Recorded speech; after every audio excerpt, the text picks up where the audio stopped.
ఒక app release చేయబోతున్నాం.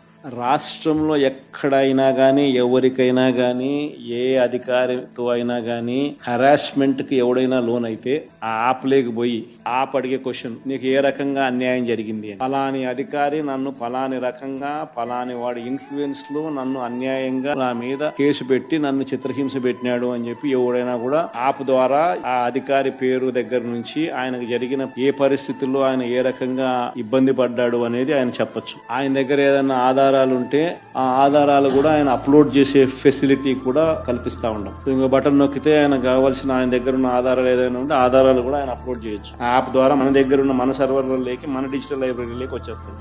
రేపొద్దున మనం ముఖ్యమంత్రి అయిన తర్వాత ఆ డిజిటల్ లైబ్రరీ మనం ఓపెన్ చేస్తాం. కార్యకర్తకైనా ఎవరికైనా కూడా ఎటువంటి అన్యాయం జరిగినా మనం వచ్చిన తర్వాత అవి ఓపెన్ చేసి ఎవడెవడైతే మన కార్యకర్తలను అన్యాయం చేసినాడు వాళ్ళందరినీ కూడా చట్టం ముందర ఏ రకంగా నిలబెట్టాలనో ఆ రకంగా నిలబెట్టించి అందరినీ కూడా సినిమా చూపించే కార్యక్రమం మాత్రం జరుగుతుంది. వాళ్ళు చేసినవి అన్ని కూడా వడ్డీతో సహా ఏదైతే నువ్వు ఇస్తున్నావో అదే పండుతుంది. ఇక్కడ కూడా మనం అన్యాయం చేయడం లేదు. ఏదైతే మీరు ఇచ్చినారో అదే రేపొద్దున పండుతుంది. చక్కెర వడ్డీతో సహా చెల్లించే పరిస్థితి వస్తుంది. అదొకటి ఖచ్చితంగా నెక్స్ట్ 10 రోజుల్లో రిలీజ్ చేయబోతున్నాం.